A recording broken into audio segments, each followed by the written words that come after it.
gentleman from Arizona is recognized. Thank you, sir. Director, have you ever been a cop? Excuse me? Have you ever been a cop? I have not been a police officer. I was a prosecutor. Yeah, so you don't have decades of law enforcement experience, but you said you worked with law enforcement, right? That's fair to say, right?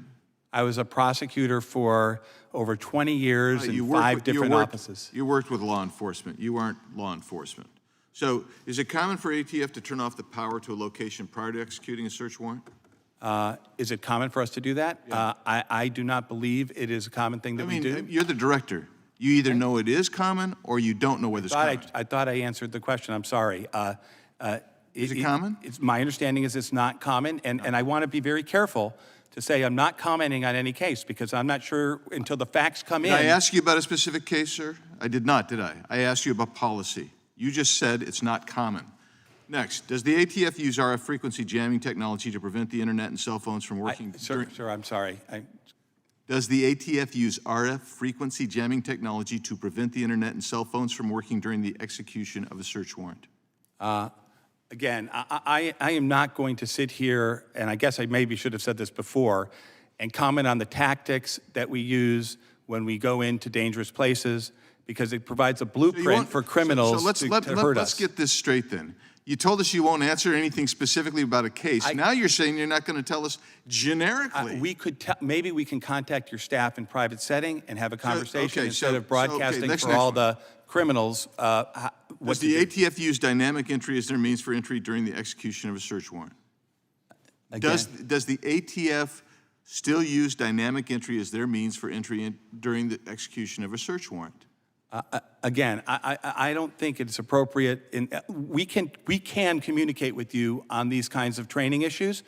I just don't want to give a public blueprint for people tomorrow and the next day who are going to be facing law enforcement through the door to know how we're coming, what we're doing. Do you assess pattern of life as a part of risk assessment conducted prior to executing a search warrant? Can you answer that one? I think that's far enough afield that I could say, depending on the case, we can assess pattern of life at times, of course.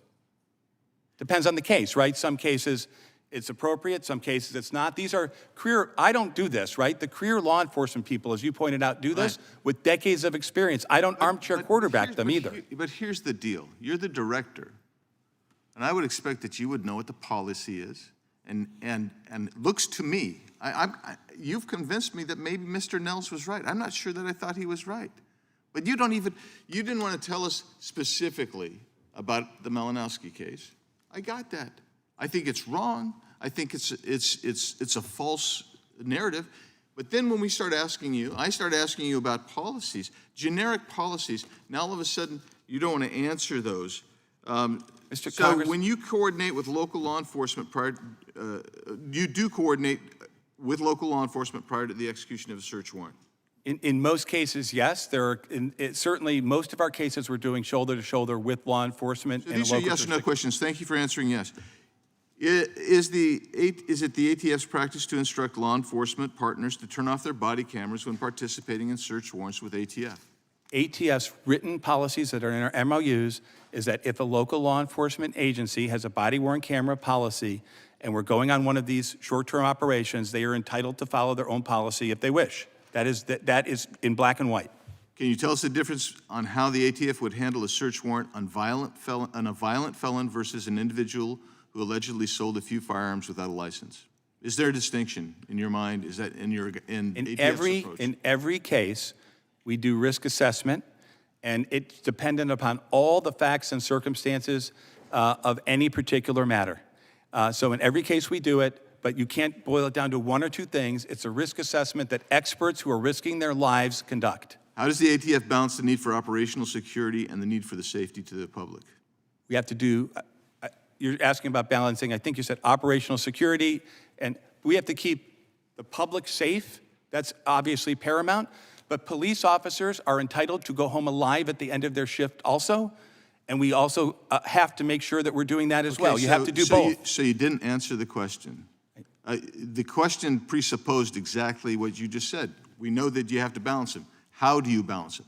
That's the question. How do you balance them? The answer is both are paramount, and we have to do both in each operation. But I will tell you this. There's no such thing for a police officer as no risk. They sign up, we sign up, the agents sign up to risk their lives.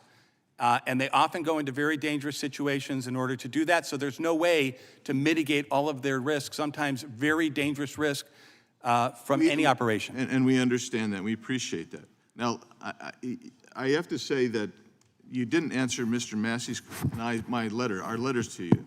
I'm hoping that you said you're going to give us additional responses to the questions I've asked you today. I would anticipate that you'd give more fulsome answers than you gave us regarding the pipe bombing issue. Gentleman yields back. The gentlelady